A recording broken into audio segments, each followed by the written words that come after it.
আসসালামু আলাইকুম। আশা করি ইনশাল্লাহ ভালো আছেন আপনারা। আমরা তাপগতিবিদ্যা পড়ছিলাম এবং গত লেকচারে আমি আপনাদেরকে তাপগতিবিদ্যার যে কার্নোট চক্র আছে, কার্নোট চক্রের একেবারে বিস্তারিত গাণিতিক আলোচনা এবং সেখান থেকে যে কার্নোট চক্র থেকে কি রকম ম্যাথ হতে পারে এরকম কিছু জিনিসপত্র আমি আপনাদেরকে দেখিয়েছিলাম। এখন আমি বলেছিলাম যে আজকের লেকচারে আমরা লেকচারের শুরুতে অ্যাকচুয়ালি আরো কিছু গাণিতিক সমস্যা করব, তারপর হচ্ছে আমরা পরবর্তী জিনিসপত্রগুলো পড়বো। সো আজকের লেকচারটা শুরু করবোই আমি হচ্ছে কিছু গাণিতিক সমস্যা দিয়ে। তাহলে চলেন প্রথম গাণিতিক সমস্যায় চলে যাই, যেটা হচ্ছে কার্নোট চক্র সংক্রান্ত গাণিতিক সমস্যা। সো গাণিতিক সমস্যা নাম্বার 1 যেটা দিয়ে শুরু করব ইনশাল্লাহ। প্রথম যে প্রশ্নটা,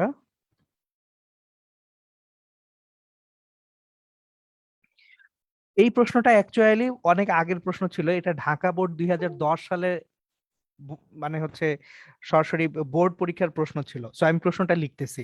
প্রশ্নটা হচ্ছে একটি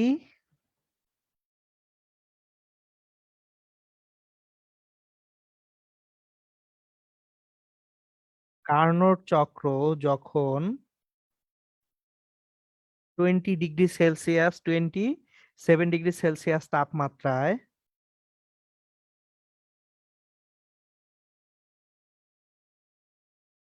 তাপ গ্রাহকে থাকে,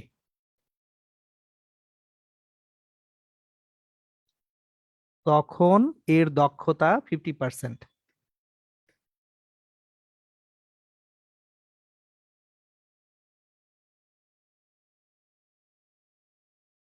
আচ্ছা, এটাকে চক্র না বলে ইঞ্জিন বললা ভালো, কার্নোর ইঞ্জিন।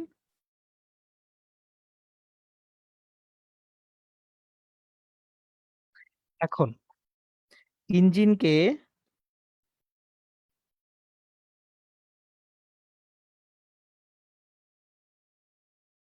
60% দক্ষ করতে হলে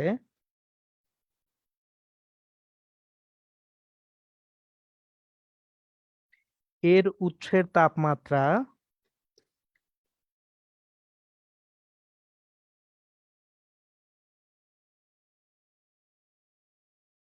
কত বাড়াতে হবে?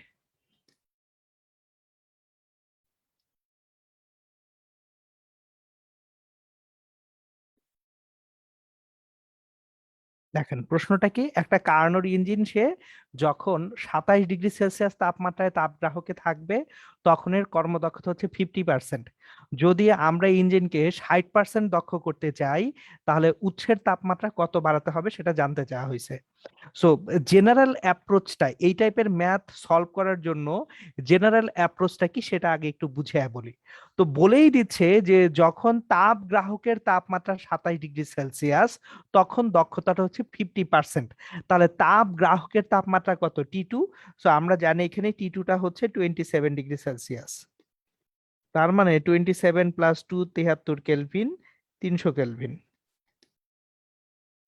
এবং এই মুহূর্তে এর দক্ষতা হচ্ছে 50%। তাহলে ইটা ইকুয়ালস টু হচ্ছে 50%। তাহলে আমরা কি জানি, ইটা ইকুয়ালস টু 1 - T2/T1 × 100%। তাহলে 50% ইকুয়ালস টু 1 - T2 হচ্ছে 300, T1 কত আমরা এখনো জানি না, বের করব, ইন্টু 100%। তাহলে হাফ ইকুয়ালস টু 1 - 300/T1। সুতরাং দেখাই যাচ্ছে যে 300/T1 এটা ইকুয়ালস টু হাফ আসবে। সুতরাং T1 ইকুয়ালস টু 600 কেলভিন। এটা তাহলে আমার 50% কর্মদক্ষতায় উৎসের তাপমাত্রা। দেখেন এই যে 600 কেলভিন যেটা আসতেছে, এটা অ্যাকচুয়ালি কি, এটা হচ্ছে 50% দক্ষতায় কার তাপমাত্রা? তাপ উৎসের তাপমাত্রা। এখন জিজ্ঞেস করা হলো যে ইঞ্জিনকে যদি 60% দক্ষ করতে হয় তাহলে এর উৎসের তাপমাত্রা কতটুকু বাড়াতে হবে। দেখেন আমার কিন্তু তাপ গ্রাহকের তাপমাত্রা একই রাখা হবে, শুধুমাত্র আমরা এখন ইটাটাকে চেঞ্জ করে ইটা প্রাইম যদি করে ফেলি, সেটাকে করব 60%। Eta prime equals to 1 - T2/T1 prime. Into 100%। খেয়াল করেন T2 একই রাখতেছি, কারণ T2 নিয়ে কোনো প্রশ্ন করা হয় নাই। যে তাপ গ্রাহকের যে তাপমাত্রা সেটা নিয়ে কোনো প্রশ্নই করা হয়নি। তাহলে আমরা 60% ইকুয়ালস টু যেটা পাবো 1 - T2টা কত? T2টা হচ্ছে আমাদের এখানে যা ছিল তাই 300 কেলভিন। T1 প্রাইম আমি জানি না, ইন্টু 100%। তাহলে আমরা 0.6 ইকুয়ালস টু 1 - 300/T2 প্রাইম পাচ্ছি, T1 প্রাইম পাবো। এখানে কিন্তু এটা T1 প্রাইম। সো আমরা তাহলে 300/T1 প্রাইম এটা ইকুয়ালস টু পাবো 1 - 0.6 মানে 0.4।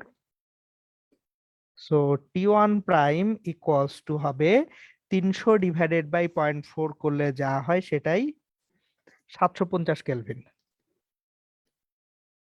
তাহলে এখন দেখেন, আগে উৎসের তাপমাত্রা ছিল 600 কেলভিন, এখন উৎসের তাপমাত্রা হয়ে গেছে 750 কেলভিন। তাহলে তাপ উৎসের তাপমাত্রা বাড়াতে হবে।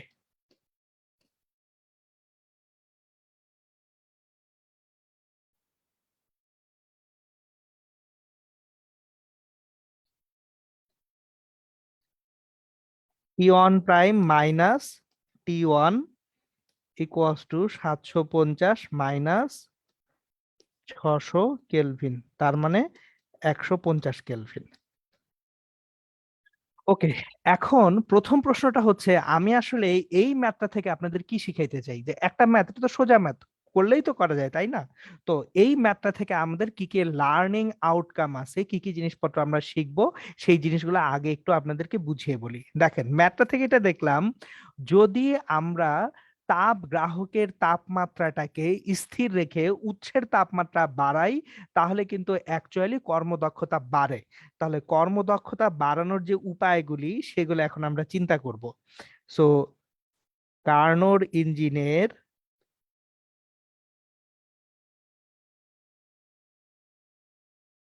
কর্মদক্ষতা বাড়ানোর উপায়।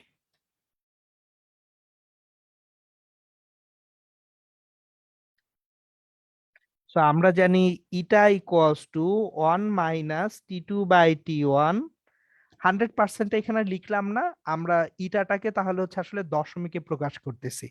পার্সেন্টাইলে লেখা যে আমি লিখলাম না, আমি ইটাটাকে এখন দশমিকে প্রকাশ করতেছি। তাহলে 1 - T2/T1 এটা হচ্ছে ইটা। এখন দেখেন, এই ইটা যদি বাড়াইতে হয়, আমার হয় এখানে T1 বাড়াইতে হবে অথবা T2 কমাইতে হবে। মনোযোগ দিয়ে কথাগুলো একটু শুনবেন, যে হয় T1 বাড়াইতে হবে অথবা T2 কি করতে হবে, কমাইতে হবে। তাহলে কর্মদক্ষতা বাড়াতে হলে হয় T1 বা উৎসের তাপমাত্রা বাড়াতে হবে,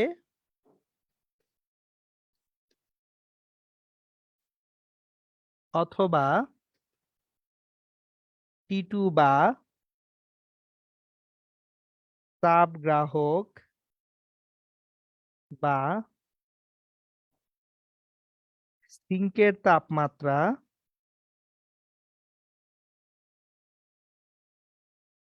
কমাতে হবে। এটা হচ্ছে কর্মদক্ষতা বাড়ানোর উপায়। এইবার একটা জেনারেল অনুধাবনমূলক প্রশ্ন হতেই পারে, যে কেন কখনো 100% কর্মদক্ষতা পাওয়া সম্ভব না, মানে 100% কর্মদক্ষতা পাওয়া বাস্তবে একটা অসম্ভব ব্যাপার। কেন সেটা অসম্ভব সেটার একটু আলোচনায় আমরা এখন আসব। সো এখন কোশ্চেন যদি করা হয়, 100% কর্মদক্ষতা কেন পাওয়া সম্ভব নয়,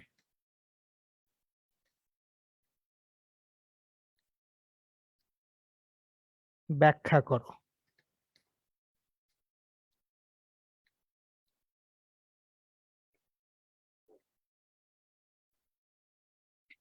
আমরা শতকরা 100 ভাগ কর্মদক্ষতা পেতে পারি না, এটা ব্যাখ্যা করতে বলা হয়েছে। এখন দেখেন, আমাদের যদি শতকরা 100 ভাগ কর্মদক্ষতা হতে হয়, ইটার মান হইতে হবে 1। ইটা যদি 1 হয়ে যায় তাহলে রাইট সাইডে কি দাঁড়ায় দেখেন, ইটা ইকুয়ালস টু 1 হলে 1 ইকুয়ালস টু 1 মাইনাস T2/T1, তার মানে T2/T1 সমান 0 হইতে হবে।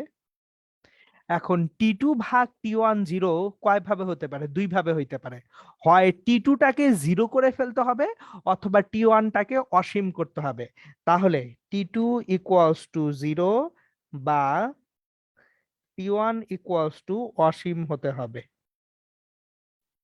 কিন্তু দুইটার কোনোটাই বাস্তব না। আপনি রিয়েল লাইফ সিনারিওতে কখনোই গ্রাহকের তাপমাত্রা 0 কেলভিন, 0 কেলভিন তো বাস্তব মান না।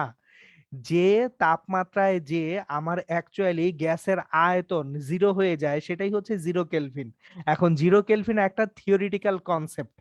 সো আমার পক্ষে অ্যাকচুয়ালি 0 কেলভিনে যাওয়া যেমন পসিবল না, আবার উৎসের তাপমাত্রাটা অসীমেও নিয়ে যাওয়া পসিবল না। সুতরাং এই দুইটাই হচ্ছে থিওরিটিক্যাল বা চিন্তিত মান। এই দুইটা প্র্যাকটিক্যালি অ্যাচিভ করা সম্ভব না, এই কারণে আমরা 100% কর্মদক্ষতা কখনোই পাবো না। এখন এইখান থেকে একটা মজার জিনিস খেয়াল করেন, এত কাহিনী টাহিনী করার পরেও তার মানে কি আমরা লসলেস সিস্টেম কোনোদিন ডেভেলপ করতে পারবো না? কর্মদক্ষতা 100% করতে পারতেছি না মানে কি? মানে হচ্ছে আমি যে পরিমাণ তাপ দিব, তাপের পুরোটাই কাজে রূপান্তর করা সম্ভব না। তাহলে এখান থেকে আমরা বলে দেই যে যেহেতু প্র্যাকটিক্যালি লসলেস সিস্টেম ডেভেলপ করা সম্ভব না, সো এখানে লিখে দেই যা বাস্তবে সম্ভব নয়।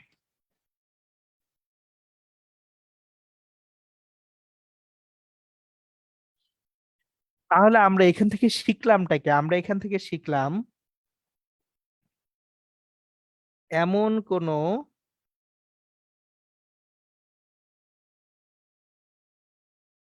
তাপগতীয় সিস্টেম দাঁড় করানো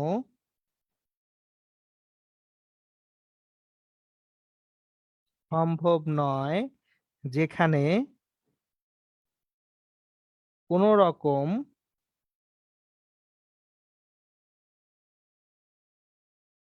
শক্তি বা তাপের অপচয় হবে না। এটা একেবারে অসম্ভব ব্যাপার, শক্তি বা তাপের অপচয় হবেই। সো আমরা তাহলে প্রথম যে ম্যাথটা, এই ম্যাথটা থেকে অ্যাকচুয়ালি শিখে ফেললাম যে কেন আমরা ইফিসিয়েন্সিটা যে কোনো মেশিনের জন্য হোক, যে কোনো কার্নোর ইঞ্জিনের জন্য হোক, এই ইফিসিয়েন্সিটা কোনোদিন আমরা কত পাবো না? 100% পাবো না। ওকে, প্রথম ম্যাথটা গেল। এখন আসেন আমরা সেকেন্ড ম্যাথে যাব। সো সেকেন্ড যে ম্যাথটা আছে, এই ম্যাথটা হচ্ছে একটু গ্রাফের ম্যাথ করব আমরা, যে গ্রাফ রিলেটেড কিরকম প্রবলেম থাকে, সো সেই প্রবলেম গুলায় অ্যাকচুয়ালি আমাদের অ্যাপ্রোচ কি হবে, কিভাবে সলিউশন করব, সেটা একটু আমরা দেখব। সো চলেন দুইটা গ্রাফ আঁকবো শুরুতে।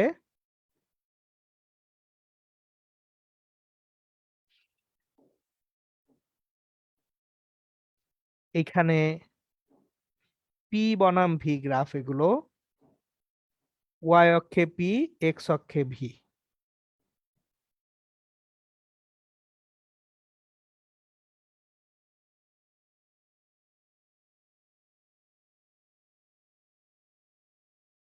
জাস্ট দুইটা কার্নোট চক্র, এখানে একটা কার্নোট চক্র আঁকলাম।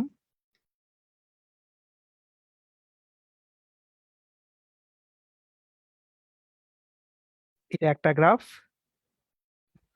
পাশে আরো একটা গ্রাফ আঁকবো, এটাও পি বনাম ভি গ্রাফই হবে। এখানে আর একটা কার্নোট চক্র থাকবে।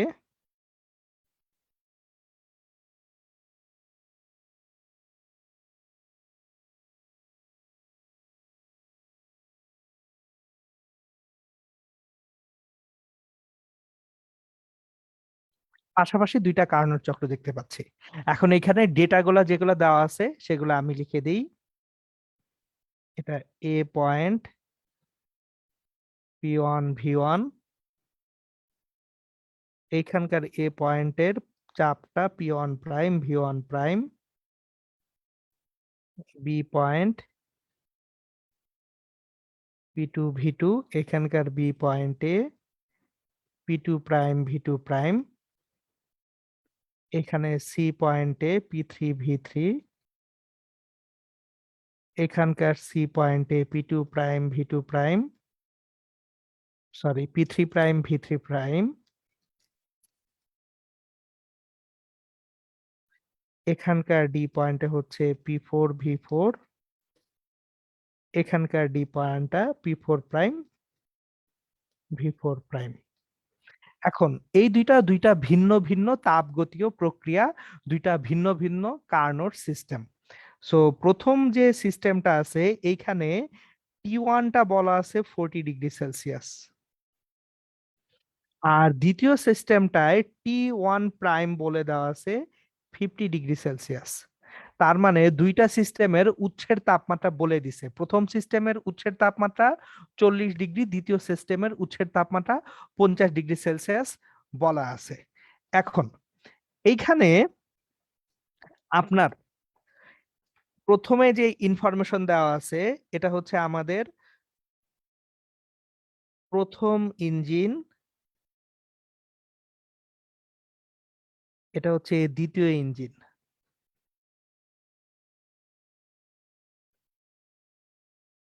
সো দুইটা ইঞ্জিন পাশাপাশি রাখা। এখন যেটা বলা হয়েছে, প্রথম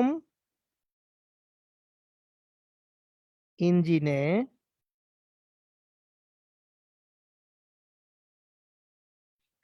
প্রতি স্তরে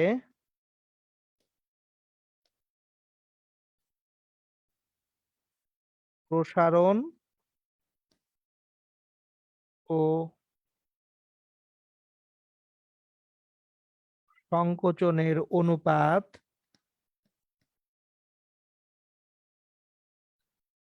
1:2 এবং দ্বিতীয় ইঞ্জিনের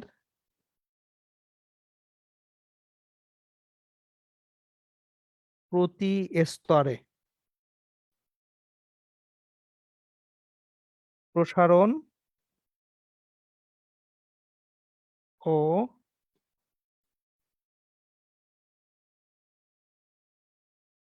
সংকোচনের অনুপাত 1:3। তাহলে আমাদের প্রথম ইঞ্জিনে প্রতি স্তরে প্রসারণ সংকোচনের অনুপাত দেওয়া যাচ্ছে 1:2 এবং দ্বিতীয় ইঞ্জিনের প্রতি স্তরে প্রসারণ ও সংকোচনের অনুপাত হচ্ছে 1:3। এখন উভয় ইঞ্জিনে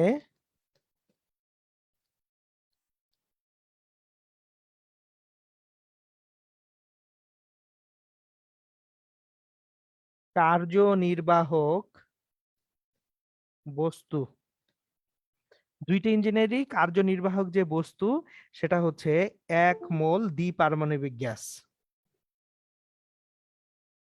1 মোল দ্বিপারমাণবিক গ্যাস। তাহলে এন জানা আছে, আর দ্বিপারমাণবিক গ্যাস থেকে আমরা কি বের করতে পারবো? গামা বের করতে পারবো। সো এখন এইখানে প্রশ্ন দুইটা যদি করি আমরা, 1 নাম্বার প্রশ্ন, প্রশ্ন নাম্বার 1 হচ্ছে প্রথম ইঞ্জিনে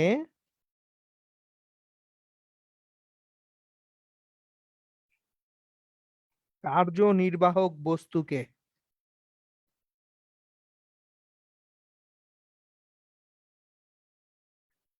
এ হতে বি বিন্দুতে আনতে কৃত কাজ কত?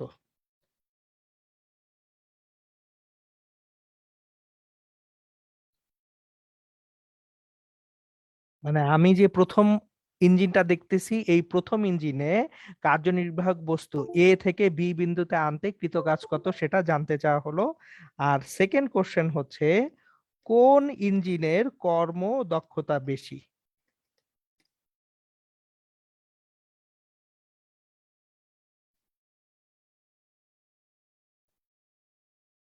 এই দুইটা ইঞ্জিনের মধ্যে কোন ইঞ্জিনটার কর্মদক্ষতা বেশি সেটা জানতে চাওয়া হয়েছে। এই হচ্ছে বিশাল বড় একটা প্রশ্ন। সো প্রশ্নটাই একটু যেহেতু গ্রাফ রিলেটেড, সেহেতু আমি গ্রাফ রিলেটেড প্রশ্নগুলা যেহেতু বেশি আসে এবং ঝামেলা করে, সেই জন্য একদম একে একে দেখাচ্ছি। ওকে, এখন দেখেন এইখানে কি কি জিনিসপত্র জানতে হবে প্রবলেমটা সলভ করার জন্য। প্রথমে যে জিনিসটা জানা দরকার সেটা হচ্ছে, দেখেন আমার প্রতি স্তরে প্রসারণ সংকোচনের অনুপাত 1:2। তার মানে আমার এই যে প্রথম ইঞ্জিন নিয়ে যখন কাজ করতে যাব, প্রথম ইঞ্জিনে এ থেকে বি পয়েন্টে যখন আসব, তখন কি আমার আয়তনটা বাড়তেছে? তাহলে আয়তনটা কতটুকু বাড়তেছে? 1:2 অনুপাত আছে, তার মানে এখানে ভি2টা অ্যাকচুয়ালি ভি1 এর তুলনায় কি হয়ে যাবে, ঠিক ডাবল হয়ে যাবে। তাহলে এটা ছিল আমাদের কোশ্চেন। এখন যখন সলভ করতে যাব, আমি চিত্র একটা আগে এখানে নিয়ে আসি। যখন চিত্র এক নিয়ে চিন্তা করব, তখন চিত্র একটাকে নিয়ে আসা যাক। প্রথম ইঞ্জিন নিয়ে যখন আমরা ম্যাথটা করব, তখন প্রথম ইঞ্জিনটা আমরা নিয়ে আসি।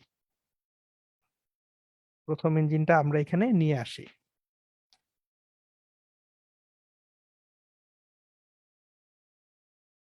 সো প্রথম ইঞ্জিন নিয়ে আসলাম।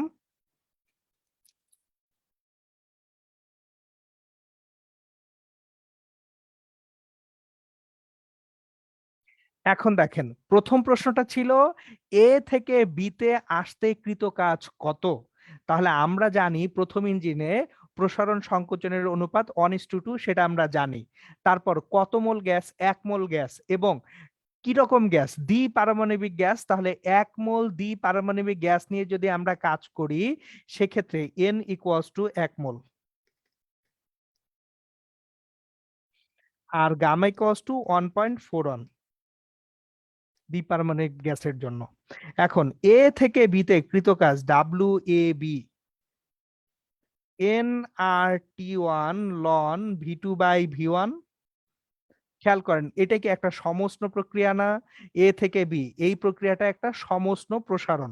তাহলে সমষ্ণ প্রসারণের কৃত কাজ আমরা পড়ে আসছি nRT লন V2/V1, কিন্তু V2 সমান কি 2V1, V2 সমান 2V1। তাহলে মানগুলা বসাই, N1 আর হচ্ছে 8.314, T1 এখানে T1 যে তাপমাত্রা 40°C, 40 + 273 কেলভিন, তার মানে 313 কেলভিন। আর এখানে লন 2, কিভাবে লন 2? V2 সমান 2V1। তাহলে আমরা যদি মানগুলা বসায় দেই, 8.314 ইন্টু 313 গুণন লন 2, 1803.76 জুল। এটা হচ্ছে আমাদের অ্যাকচুয়ালি প্রথম ইঞ্জিনের জন্য এ থেকে বিতে যেতে কৃত কাজ। 1 নম্বরের সমাধান কিন্তু আমরা করে ফেললাম। তাহলে এটা ছিল সলভ ফর 1। এখন সলভ ফর 2 শুরু করি।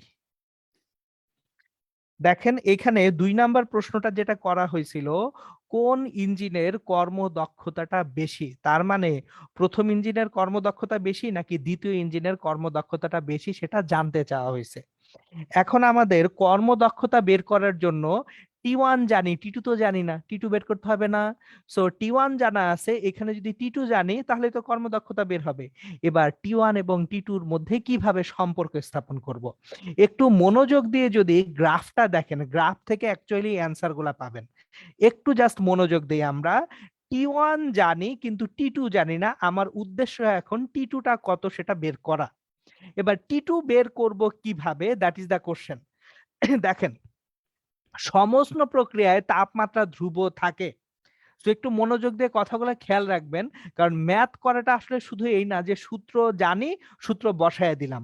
কোথায় কোন সূত্র প্রয়োগ করতে হবে সেটা জানাটাও একটা বুদ্ধিমত্তার কাজ।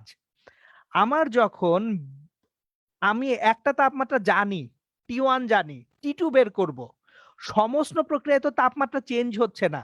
তার মানে সমস্ত প্রক্রিয়া থেকে আমি একটা তাপমাত্রা জানলে আরেকটা তাপমাত্রা জানতে পারবো না, কারণ সমস্ত প্রক্রিয়ায় শুধুমাত্র একটাই তাপমাত্রা। তার মানে যদি একটা তাপমাত্রা জানা থাকে, অন্য আরেকটা তাপমাত্রা বের করতে হয়, তাহলে আমাদেরকে কোন প্রক্রিয়ায় যেতে হবে? অতি অবশ্যই রুদ্ধতাপীয় প্রক্রিয়ায় যেতে হবে। তাহলে আমি T1 জানি, T2 বের করতে গেলে আমাকে রুদ্ধতাপীয় প্রক্রিয়ায় যেতে হবে। এখন রুদ্ধতাপীয় দুইটা প্রক্রিয়া আছে, একটা রুদ্ধতাপীয় সংকোচন হইতে পারে অথবা রুদ্ধতাপীয় প্রসারণ হইতে পারে। যে কোনোটা নেন কোনো সমস্যা নাই, আপনি রুদ্ধতাপীয় সংকোচন দিয়েও বের করতে পারেন, রুদ্ধতাপীয় প্রসারণ দিয়েও বের করতে পারেন। এখন রুদ্ধতাপীয় প্রক্রিয়ায় তাপমাত্রা এবং আয়তনের মধ্যে কিন্তু একটা সম্পর্ক আমরা জানি, সেটা কি? রুদ্ধতাপীয় প্রক্রিয়ায় টিভি গামা -1 সমান ধ্রুবক। সো এটা আমরা পড়ে আসছি যে রুদ্ধতাপীয় প্রক্রিয়ায় টিভি গামা -1 সমান ধ্রুবক। এটা কিসে? রুদ্ধতাপীয় প্রক্রিয়ায়।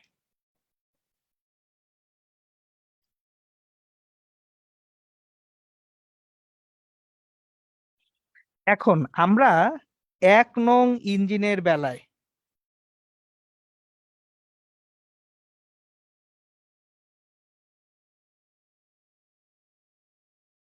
T1 V2 gamma -1 equals to T2 V3 gamma -1 এটা লিখতে পারি। একটু মনোযোগ দিয়ে দেখেন কিভাবে লিখতেছি। এই পয়েন্টটার দিকে তাকাই, এই পয়েন্টটা থেকে এই পয়েন্টে আসতেছি, বি থেকে সি তে আসতেছি। তাহলে বি বিন্দুতে তাপমাত্রা কত? T1। আয়তন কত? V2। তাহলে T1 V2 gamma -1 equals two C বিন্দুতে এসে আমার তাপমাত্রা চেঞ্জ হয়ে T2 হবে, তাহলে T2। এবং এখানে আয়তন কত? V3, T2 V3 gamma -1। এখন T1টা জানি, আমার বের করতে হবে কত? T2। তাহলে চলেন, T1 হচ্ছে অলরেডি জানা, বের করতে হবে T2।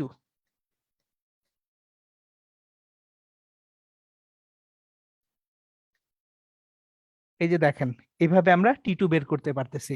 তাহলে T1 V2/V3 গামা -1 সমান T2। এখন একটা জিনিস খেয়াল করি, V2 আর V3-র মধ্যে সম্পর্ক কি জানি কিনা? অবশ্যই জানি। কিভাবে জানি? বলেই দিছে প্রত্যেক স্তরে সংকোচন প্রসারণের অনুপাত 1:2। তাহলে যদি প্রসারিত হয় ডাবল প্রসারিত হবে, সংকুচিত হলে অর্ধেকে সংকুচিত হবে। তাহলে V2-র তুলনায় V3 কত গুণ বেশি? দ্বিগুণ বেশি। So V3 = 2V2। তাহলে মানগুলো যদি বসে আমরা এখান থেকে T2 ইকুয়ালস টু যেটা পাবো, T1 হচ্ছে 313 ইন্টু V2 সমান কি হচ্ছে? V2-র তুলনায় V3টা ডাবল, তাহলে V3 ডাবল হলে V2-র তুলনায় 1/2 গামা -1 1.41 -1। সো এখান থেকে মানটা আমরা বের করি ক্যালকুলেট করে, 0.5 পাওয়ার 0.41 ইন্টু 313, 235.57 কেলভিন। তাহলে আমরা কিন্তু T2 পেয়ে গেছি। এই যে দেখেন T2 পেয়ে গেছি। T2 পেয়ে গেছেন, T2 T1 জানেন, তাহলে প্রথম ইঞ্জিনের জন্য ইটা জানি। প্রথম ইঞ্জিনের জন্য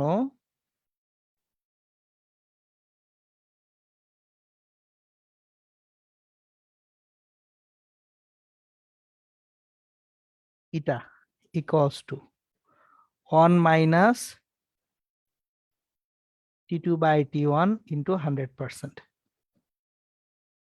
তাহলে 1 মাইনাস T2 কত পেলাম? 235.57।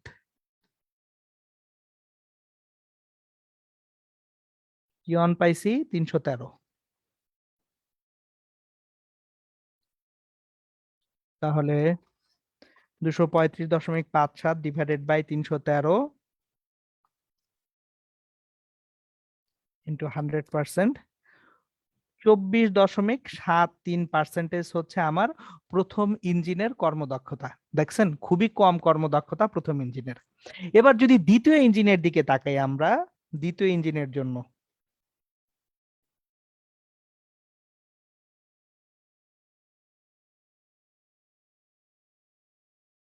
একটু গ্রাফের দিকে যাই। এই যে গ্রাফটা আছে দ্বিতীয় ইঞ্জিনের জন্য, যে গ্রাফটা আছে, এই গ্রাফটার কথা যদি আমরা চিন্তা করি, খেয়াল করেন এইখানে দ্বিতীয় ইঞ্জিনের T1 প্রাইমটা কত দেওয়া আছে? 50°C। এবং দ্বিতীয় ইঞ্জিনে বলে দিছে প্রতি স্তরে প্রসারণ সংকোচনের অনুপাত কত? 1:3। তার মানে এই V3 প্রাইমটা V2 প্রাইমের তুলনায় 3 গুণ হয়ে যাবে।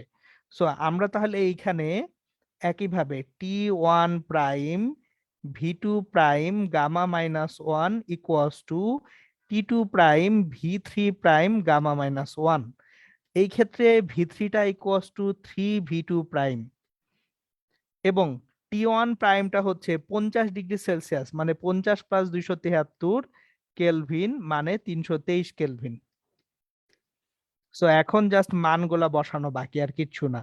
T2 প্রাইম সমান T1 prime V2 prime divided by V3 prime gamma minus 1। T1 prime হচ্ছে 323 কেলভিন, V2 প্রাইমটা হচ্ছে আমাদের যাই থাকুক, V3 প্রাইমটা হচ্ছে 3V2 প্রাইম, তাহলে 1/3 উপরে 0.41 হবে। ডিরেক্টলি বসাই দিলাম কারণ গামার ভ্যালু 1.41, তাহলে 1.41 থেকে 1 বাদ দিলে 0.41। আচ্ছা একটা জিনিস, এখানে যদি ডিরেক্টলি গামার ভ্যালু না বলে দেয়, দ্বিপারমাণবিক গ্যাসের জন্য গামার মান আপনি 1.41ও ব্যবহার করতে পারেন, 1.4ও ব্যবহার করতে পারেন। সো এটা নিয়ে মারামারি করার কিছু নাই, এটা নিয়ে এত ওরিড হওয়ার কিছু নাই। 1.41 1.4 দুইটা অলমোস্ট সেম জিনিস, ঠিক আছে। সো তাহলে এখানে 1/3 এটার উপরে পাওয়ার দিতে হবে 0.41 ইন্টু হচ্ছে 323, তাহলে 205.86 kelvin.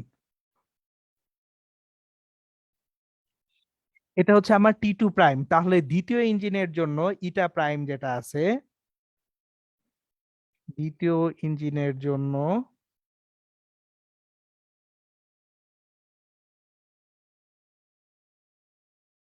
Eta prime 1 minus T2 prime divided by T1 prime into 100%। So 1 minus T2 prime যেটা, এটা হচ্ছে আপনার 205.86 ডিভাইডেড বাই আমাদের 323 ইন্টু 100%। সো এইখানে 205.86 ডিভাইডেড বাই 323, 1 মাইনাস অ্যান্সার 36.26%। তার মানে অবভিয়াসলি দ্বিতীয় ইঞ্জিনের কর্মদক্ষতা প্রথম ইঞ্জিনের কর্মদক্ষতা থেকে বেশি। সো একটা জিনিস খেয়াল করেন, তাহলে কিন্তু আমরা যদি উৎসের তাপমাত্রা জানি, সেখান থেকে তাপগ্রাহক বা সিঙ্কের তাপমাত্রা কিন্তু ইজিলি বের করা সম্ভব। এবং একটা মজার ইনফরমেশন শেয়ার করি আপনাদের সঙ্গে, এই যে ম্যাথটা করলাম, 2 নাম্বারে যে প্রশ্নটা আমরা করলাম, 2 নাম্বারের যে অংশটুকু করলাম, এই 2 নাম্বারের এই যে কোনো একটা সেগমেন্ট, এটাই বুয়েট ভর্তি পরীক্ষার প্রশ্ন ছিল একবার, যে আপনার সংকোচন প্রসারণের অনুপাত দেওয়া আছে, একটা তাপমাত্রা দেওয়া আছে, বের করতে বলছে কর্মদক্ষতা কত এবং অন্য তাপমাত্রাটা কত। সেটাই কিন্তু এই যে দেখেন, আমার একটা তাপমাত্রা T1 প্রাইম জানা আছে, সংকোচন প্রসারণের অনুপাত জানা আছে এবং আমি গামা জানি, তাহলে আমার কিন্তু অন্য তাপমাত্রা এবং কর্মদক্ষতা এইভাবে বের করা পসিবল। ওকে, সো তাহলে এই টাইপের ম্যাথ গুলো আমরা পেরে গেলাম। লাস্ট আর একটা টাইপের ম্যাথ আমি আপনাদেরকে করাবো, যে এখান থেকে আরো একটা টাইপের ম্যাথ থাকে, সেই টাইপটা এখন আমি আপনাদেরকে দেখাবো। ওকে, চলেন। এটা হচ্ছে আমাদের অ্যাকচুয়ালি কার্নোট চক্রের লাস্ট টাইপের ম্যাথ কোশ্চেন।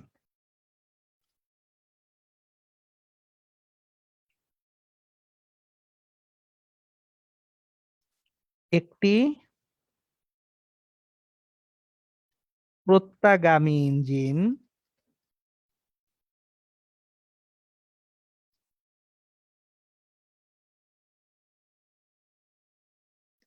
উৎস হতে গৃহীত তাপের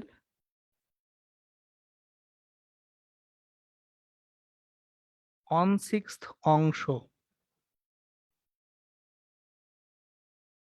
কাজে পরিণত করে।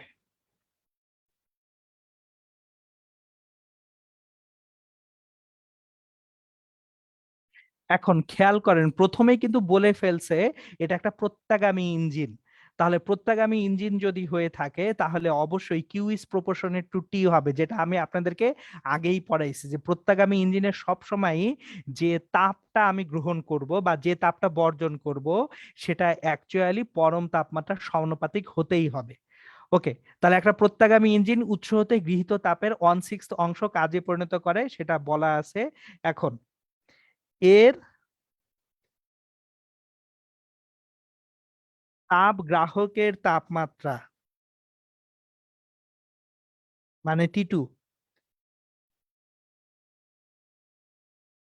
আরো 62°C হ্রাস করলে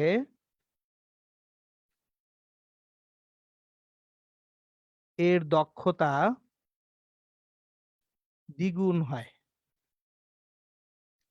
মানে আপনি যদি T2টাকে 62°C কমান তাহলে ইটা বেড়ে ডাবল হয়ে যাবে। ওকে, তাপ উৎস তাপ গ্রাহকের তাপমাত্রা কত? তাপ উৎস ও তাপ গ্রাহকের তাপমাত্রা নির্ণয় করো।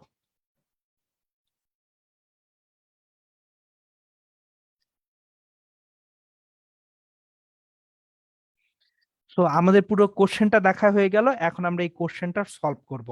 যে কোনো একটা প্রত্যাগামী ইঞ্জিন আছে, উৎস হতে গৃহীত তাপের 1/6 অংশ সে কাজে পরিণত করতেছে। সো আগে কথাগুলার মিনিংটা, ফিজিক্যাল মিনিংটা ম্যাথমেটিক্যালি আমরা ইন্টারপ্রিট করতে শিখব। উৎস হতে যে তাপটা সে পাচ্ছে সেটা যদি কিউ হয়, কাজে রূপান্তর করতেছে ডাব্লিউ ইকুয়ালস টু কি 1/6 কিউ। সো মনে করি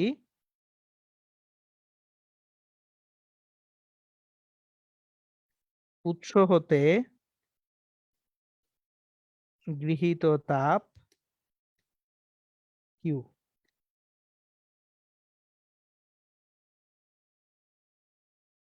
কাজে রূপান্তর করে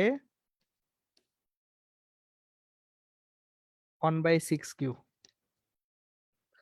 তাহলে আমার এখানে কর্মদক্ষতা, শুরুতে কর্মদক্ষতা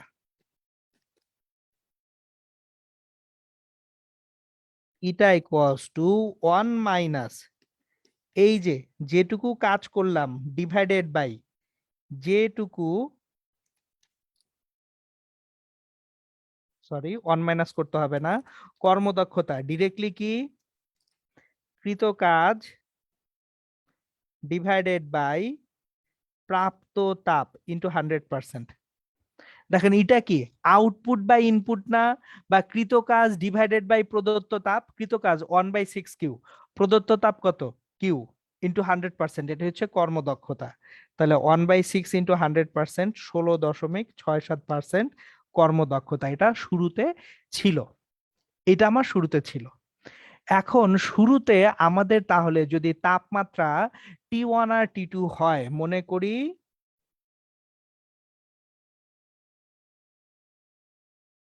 উৎসের তাপমাত্রা T1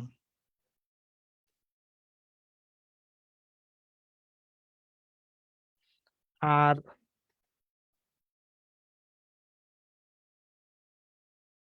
তাপ গ্রাহকের তাপমাত্রা T2। আমরা উৎসের তাপমাত্রা T1 আর তাপ গ্রাহকের তাপমাত্রা যদি T2 চিন্তা করি, সেক্ষেত্রে একটা জিনিস খেয়াল করেন, ইটা ইকুয়ালস টু 1 - T2/T1, 16.67%, মানে 1/6 equals to 1 - T2/T1।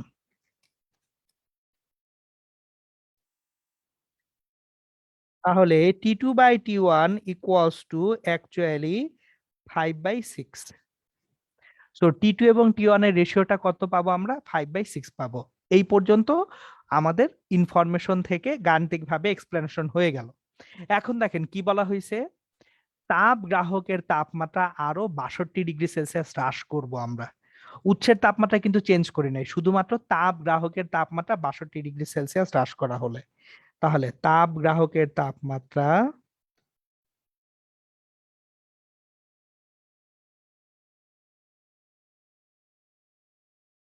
62°C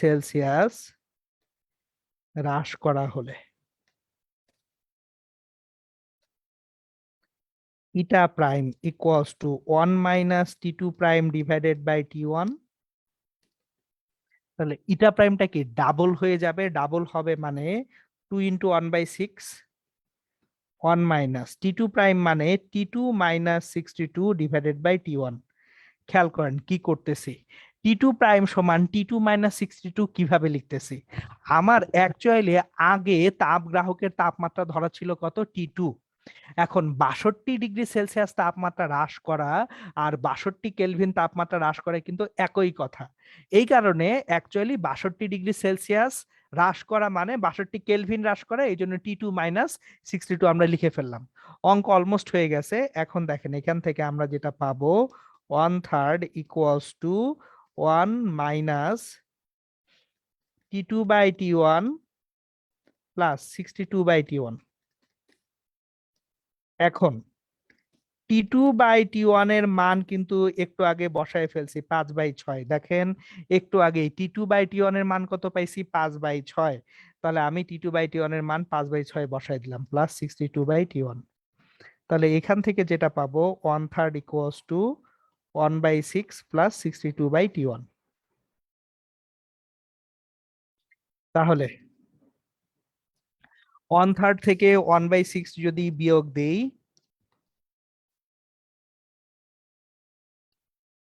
1/3 minus 1/6, তাহলে 1/6 পাবো।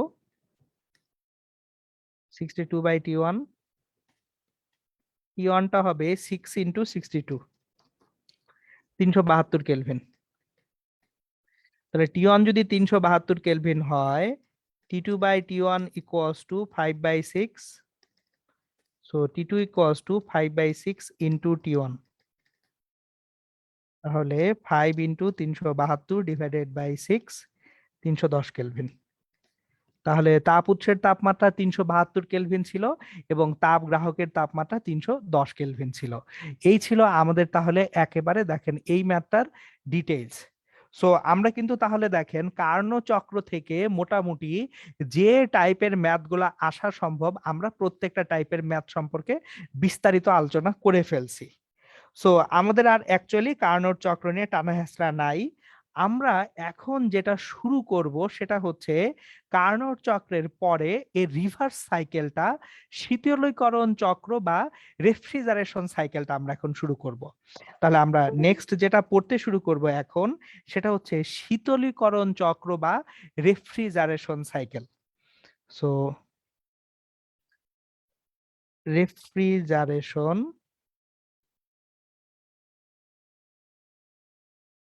সাইকেল বা শীতলীকরণ চক্র।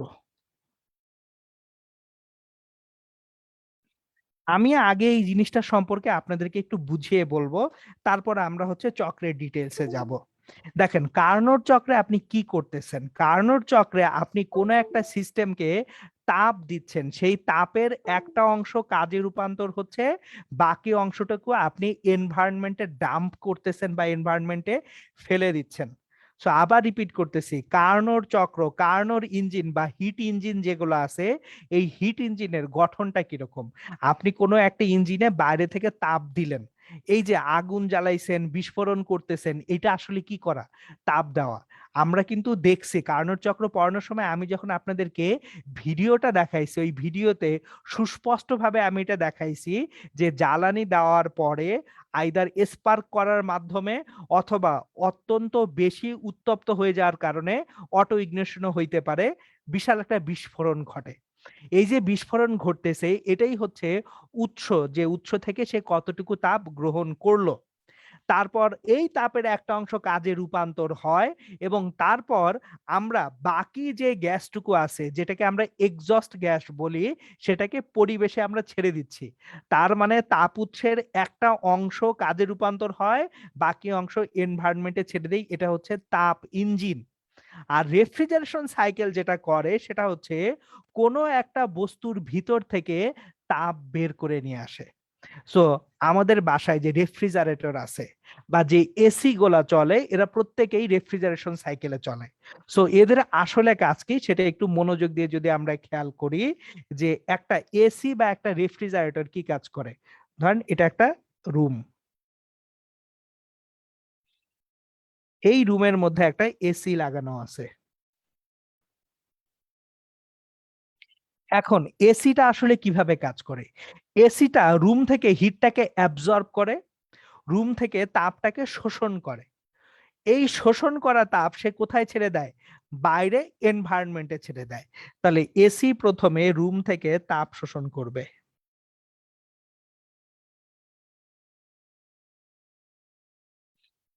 তারপর শোষিত তাপটা সে আবার পরিবেশে বর্জন করবে।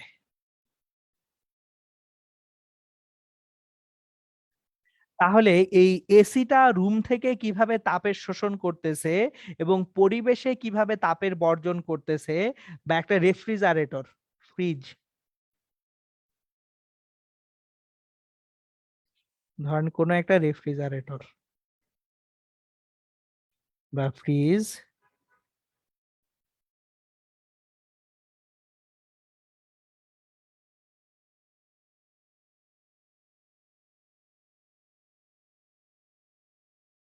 এই রেফ্রিজারেটরের ভিতর থেকে আমরা তাপটাকে কি করতেছি?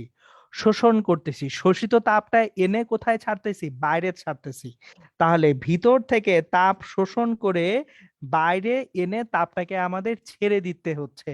এটা হচ্ছে রেফ্রিজারেশন সাইকেল। সো আমরা এই যে গোটা সাইকেলটা কিভাবে কাজ করে সেটার বিস্তারিত আলোচনা করব। তাহলে তাপ শোষণ করে পরিবেশে বর্জন করবে।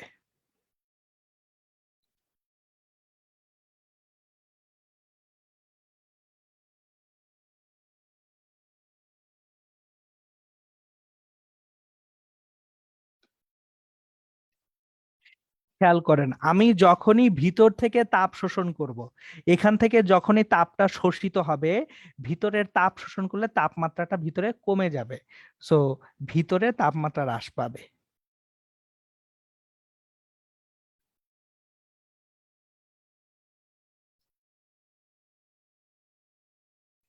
রুমের ভিতর থেকে তাপ শোষিত হচ্ছে, তাপমাত্রা হ্রাস পাবে।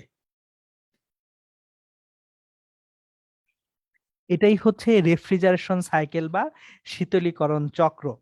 এখন একটা একটা করে জিনিসপত্র আলোচনা করি। প্রথম প্রশ্ন, তাপের শোষণ আমি কিভাবে করব? কোনো একটা স্পেস বা জায়গা থেকে তাপ শোষণের সবচেয়ে সহজ পদ্ধতি কি? আমরা তাহলে আগে সেটা নিয়ে চিন্তা করি যে এই রুমটা থেকে আমার তাপ শোষণ করতে হবে। আমি যে রুমটায় বসে আছি এই রুমটা থেকে কোনো একটা বস্তু বা এলিমেন্টকে তাপ শোষণ করতে হবে। তাহলে যে তাপ শোষণ করবে, মনোযোগ দিয়ে শুনবেন জিনিসটা, যে তাপ শোষণ করবে তাকে কিন্তু কক্ষ তাপমাত্রার থেকে নিচে থাকতে হবে। ধরেন আমার রুমে আমি কোনো একটা বস্তুকে বলবো যে এই বেটা তুই তাপ শোষণ কর, তাহলে ওর তাপমাত্রা যদি রুমের তাপমাত্রা থেকে বেশি হয় ও কি তাপ শোষণ করবে? কোনোদিন না। তাহলে ওর তাপমাত্রা রুমের তাপমাত্রা থেকে কম হইতে হবে, জেনারেলি যেটা আমাদের মাথায় থাকে, অথবা কক্ষ তাপমাত্রায় ওকে বাষ্পীভূত হইতে হবে। কথা বুঝছেন? হয় তার তাপমাত্রা, যে বস্তুটা তাপ শোষণ করবে রুম থেকে, হয় তার তাপমাত্রা রুম তাপমাত্রা থেকে কম থাকতে হবে, কারণ যদি তাপমাত্রা রুমের তাপমাত্রা থেকে কম থাকে সে তাপের শোষণ করবে, অথবা সে যদি একটা উদ্বায়ী পদার্থ হয় তাহলে সে তরল থেকে বাষ্পীভূত হওয়ার সময় তার বাষ্পীভবনের জন্য যে সুপ্ত তাপ লাগবে সেটা রুম থেকে সে কি করবে? শোষণ করে নিবে। এখন আমরা অ্যাকচুয়ালি এই যে সিস্টেমগুলো আছে এই সিস্টেমগুলায় যেগুলা ব্যবহার করি, আগে ব্যবহার করা হয়তো ক্লোরোফ্লুরোকার্বন, এখন আর ক্লোরোফ্লুরোকার্বন ব্যবহার করা হয় না কারণ সেটা পরিবেশের জন্য ক্ষতিকর। এখন যেটা আমরা ব্যবহার করি সেটা হচ্ছে বিভিন্ন রকম হাইড্রোকার্বনের মিশ্রণ ব্যবহার করি। যেমন অনেক রেফ্রিজারেটরে আপনার বিউটেন বা এই টাইপ কোনো একটা হাইড্রোকার্বন ব্যবহার করা হয়। সো তাহলে একটু মনোযোগ দিয়ে দেখেন, ধরেন আমার রুমের মধ্যে কোনো এক জায়গায় একটা হাইড্রোকার্বন রাখা আছে যার বাষ্পীভবনের জন্য তাপমাত্রাটা রুম তাপমাত্রার কাছাকাছি বা নিচে। তাহলে যখনই আমি রুমের মধ্যে এই তরল পদার্থটা রাখবো সেই তরল পদার্থটা বাষ্পীভূত হবে। বাষ্পীভূত হওয়ার সময় তার তো বাষ্পীভবনের জন্য একটা আপেক্ষিক সুপ্ত তাপ লাগবে। এই সুপ্ত তাপটা সে কোথা থেকে নিবে? রুম থেকে নিবে। তাহলে রুম থেকে যখন সুপ্ত তাপ আকারে তাপটা টেনে নিচ্ছে তখন রুমের টেম্পারেচারটা কি হচ্ছে? কমে যাচ্ছে। সো এই যে সাইকেলটা শুরু। এখন আমি গোটা সাইকেলটা চলেন এক্সপ্লেইন করে দিচ্ছি। দেখেন, আমাদের একটা রেফ্রিজারেশন সাইকেলেও টোটাল 4টা লেয়ার বা স্তর থাকে। সো এই 4টা লেয়ার বা স্তর কি, সেগুলো আমরা একটা একটা করে ব্যাখ্যা করব।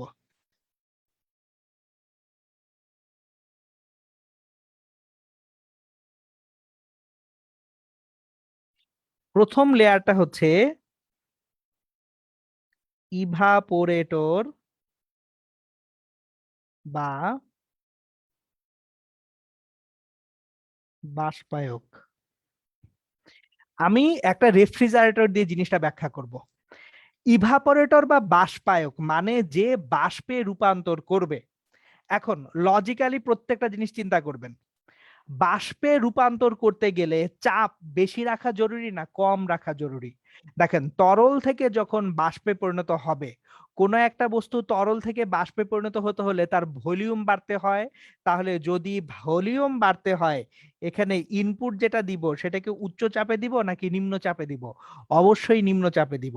তাহলে নিম্ন চাপ তরল দিলাম ইভাপোরেটরে।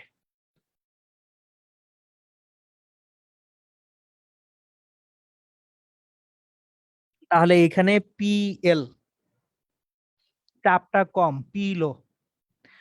সো আমি একটা ইভাপোরেটর বা বাষ্পায়কে একটা নিম্নচাপ তরল দিলাম। তাহলে এই নিম্নচাপ তরলটা বাষ্পে রূপান্তর হওয়ার জন্য চারপাশ থেকে কি নিবে? সুপ্ত তাপ নিবে। তারপর চারপাশ থেকে সে সুপ্ত তাপ আকারে তাপ টেনে নিচ্ছে। এই যে দেখেন, সে তাপটা টেনে নিচ্ছে কি আকারে? সুপ্ত তাপ আকারে। তাহলে সে এখানে কিউ এল পরিমাণ তাপ টেনে নিল। তাহলে আমি একটা নিম্নচাপ তরল বাষ্পায়কে দিচ্ছি, সে চারপাশ থেকে তাপ টেনে নিয়ে সুপ্ত তাপ পেল। সে তরল থেকে কিসে রূপান্তর হবে? বাষ্পে রূপান্তর হবে। তাহলে সে নিম্নচাপ বাষ্পে রূপান্তর হবে।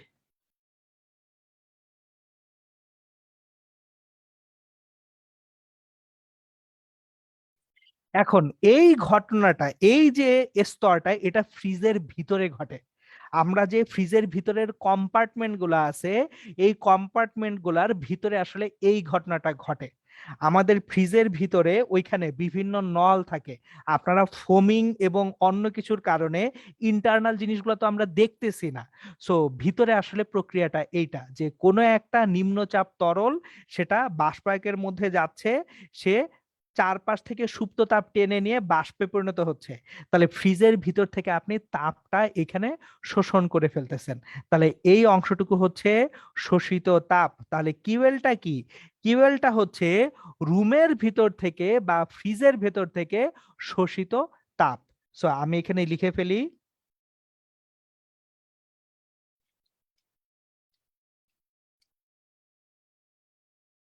রুম বা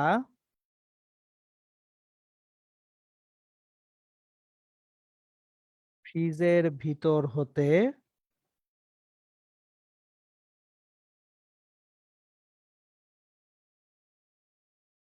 শোষিত তাপ।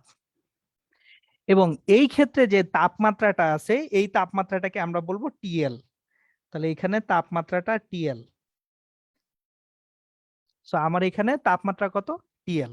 তাহলে কিন্তু তাপের শোষণের যে লেয়ারটা বা স্তরটা, এটা আমরা শিখে গেলাম। এবার এই তাপটা শোষণ করছেন, করলেই তো কাজ শেষ না। এই তাপটাকে এনে পরিবেশে এখন বর্জন করতে হবে না? আপনার এই যে শোষিত তাপ কিউএলটা, এটা এনে পরিবেশে বর্জন করতে হবে। এখন পরিবেশে বর্জন করার জন্য আমার এই যে নিম্নচাপ বাষ্পটাকে সর্বপ্রথম একটা কম্প্রেসরের মধ্যে দিয়ে চালাতে হয়। এটা একটা কম্প্রেসরের মধ্যে দিয়ে চালাইতে হবে।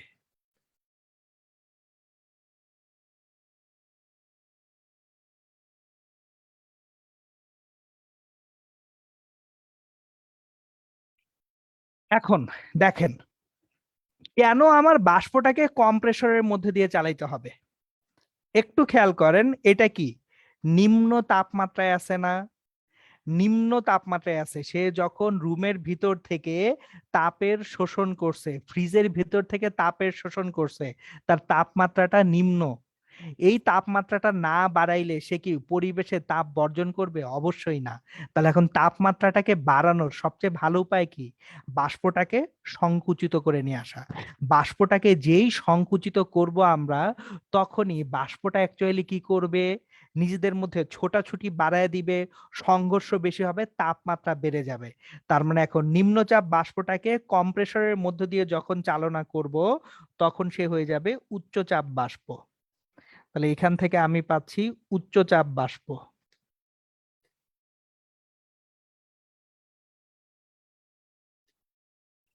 সুতরাং আমার এখানে তাহলে চাপ হায়ার হয়ে যাচ্ছে, পিএইচ। এইবার এই উচ্চচাপ বাষ্পটাকে আমি পরিবেশের সংস্পর্শে নিয়ে আসব, পরিবেশের সঙ্গে সংস্পর্শে আনবো। এখন দেখেন চাপও বাড়ছে, এর এখানে কিন্তু তাপমাত্রাও বেড়ে গেছে, তাপমাত্রাও সে এখানে বাড়ায় ফেলছে, টিএইচ। এখন তাপমাত্রা যখন বেড়ে গেছে, সে তখন পরিবেশে কি করবে? একটা হিট রিলিজ করবে। এখন পরিবেশে সে হিট রিলিজ করে দিবে। সব সময় দেখবেন ফ্রিজের পিছনে যদি একটু হাত দেন, ফ্রিজ চলাকালীন সময়ে অন থাকা অবস্থায় ফ্রিজের পিছনের দিকে হাত দিন, দেখবেন ওইখানে রুমের থেকে একটু বেশি গরম অনুভূত হয়, কারণ ফ্রিজটা হিটটা ছেড়ে দেয়। সো এই যে এইখানে যে হিটটা ছেড়ে দিচ্ছে, সেটা হচ্ছে কিউএইচ। এটা কিউএইচ, এটা হচ্ছে পরিবেশে ছেড়ে দেওয়া তাপ।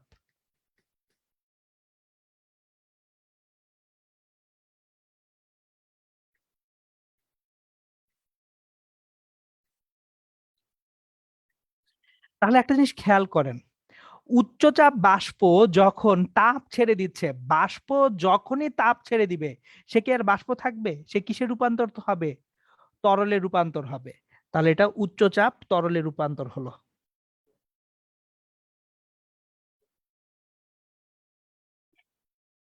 এখন দেখেন, এই যে উচ্চচাপ বাষ্প পরিবেশে তাপ ছেড়ে দিয়ে উচ্চচাপ তরলে পরিণত হয়েছে, এই উচ্চচাপ তরলটাকে আবার নিম্নচাপ তরলে পরিণত করতে পারলেই তো আমি সাইকেলটা চালু রাখতে পারবো, তাই না? সো আমার বারবার তো গ্যাস ছেড়ে দিব পরিবেশে, আবার নতুন করে গ্যাস দিব দরকার নাই তো। আমার এইখানে যদি জাস্ট যেটা করি, উচ্চচাপ তরলটাকে নিম্নচাপ তরলে পরিণত করতে পারলে আমার কস্টিং কমে যায়। কেন? কারণ তখন আমাকে আর বারবার গ্যাস দিতে হবে না, বারবার তরল দিতে হবে না। তাপ ইঞ্জিনে কিন্তু সবসময় জ্বালানি দিতে হচ্ছে। এইখানে মজার বিষয়টা হচ্ছে আপনাকে জ্বালানি হিসেবে কিছু আনার দরকার নাই, কারণ এই উচ্চচাপ তরলটা আমি এনভায়রনমেন্টে রিলিজ করব না। এইটাকে কোনোভাবে যদি নিম্নচাপ তরলে রূপান্তর করা যায়, এই সাইকেলটা কিন্তু আবার চলতে থাকবে। সো এবার উচ্চচাপ তরলটা কিভাবে নিম্নচাপ তরলে রূপান্তর করব? খুব সিম্পল। চাপ কমানোর উপায় হচ্ছে কোনো একটা বস্তুকে প্রসারিত হতে দেওয়া। যত বেশি প্রসারিত করবেন, তত চাপ কি হবে? কমে আসবে। তাহলে আমরা এখানে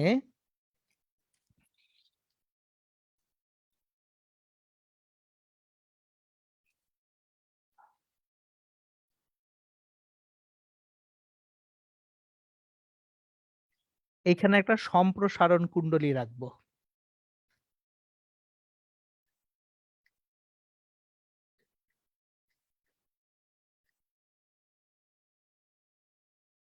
এক্সপানশন কয়েল।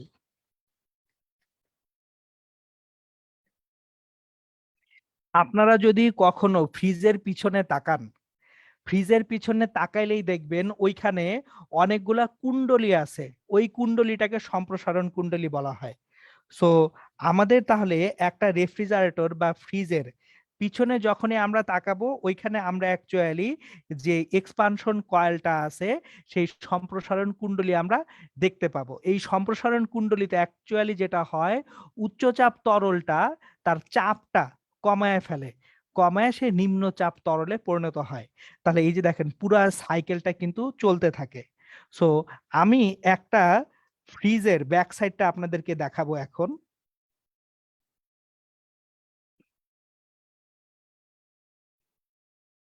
জাস্ট কোথায় সম্প্রসারণ কুণ্ডলী আছে সেটা আমি আপনাদেরকে দেখায় দিব, যাতে আপনারা যে কোনো ফ্রিজ, বাসায় থাকা যে কোনো ফ্রিজের পিছন থেকে এই জিনিসটা দেখে নিতে পারেন।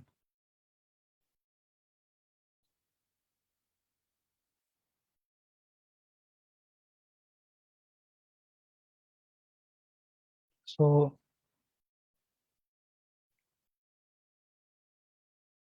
এই যে দেখেন, আমি আপনাদের সঙ্গে শেয়ার করতেছি, তাকায় দেখেন। একটা ফ্রিজ, এই যে কয়েলটা আছে, এটাই হচ্ছে অ্যাকচুয়ালি এক্সপানশন কয়েল, যেখানে অ্যাকচুয়ালি আমরা কি করতেছি, উচ্চচাপ তরল থেকে নিম্নচাপ তরলে পরিণত করতেছি। তারপর নিচের দিকে যে অংশটুকু আছে এটা হচ্ছে কম্প্রেসর। সো এই হচ্ছে একটা ফ্রিজের পুরো কার্যপ্রণালীটা। সো এখন এইখানে একটা জিনিস দরকার আমাদের জানা, যে জিনিসটা হচ্ছে আমার এই যে কম্প্রেসর বা সংকোচক যেটা আছে, এই কম্প্রেসর বা সংকোচক, সংকোচন প্রক্রিয়াটা নিজে নিজে হয় না, সংকোচনের জন্য বাইরে থেকে কোনো একটা কাজ করতে হয়। সুতরাং এই কম্প্রেসর বা সংকোচকে আমার একটা কি করতে হবে, ইনপুট দিতে হবে, যেটাকে আমরা বলি ডাব্লিউ ইন। তাহলে এইখানে সিস্টেমে বাইরে থেকে যে এনার্জি বা কৃতকাজ সেটা হচ্ছে ডাব্লিউ ইনপুট, আর সিস্টেমটা এইভাবে পুরোটা রান করতেছে। সো আপনারা এই যে দেখেন, তাহলে শিখে গেলেন যে পুরো একটা রেফ্রিজারেশন সাইকেল কিভাবে কাজ করে। সো আমরা আজকে সাইকেলের ডিটেইলসটা শিখলাম। ইনশাল্লাহ আমরা পরবর্তী লেকচারে এই যে সাইকেলটা আছে, এই সাইকেলটার পুরো গাণিতিক অ্যানালাইসিস করব, যে আমাদের PH, PL, TL, TH, QH, QL, W in, এদের সবার মধ্যে গাণিতিকভাবে সম্পর্ক কি, বা কিভাবে আমরা বের করব কোন ফ্রিজটা ভালো, কোনটা বেশি অ্যাকচুয়ালি আমাকে পারফরমেন্স দিবে, কোনটা খারাপ, এই জিনিসগুলোর ডিটেলস আলোচনা ইনশাল্লাহ আমরা পরবর্তী ক্লাসে করব। ওকে, তাহলে আজকের মতো ক্লাসটা এখানেই শেষ।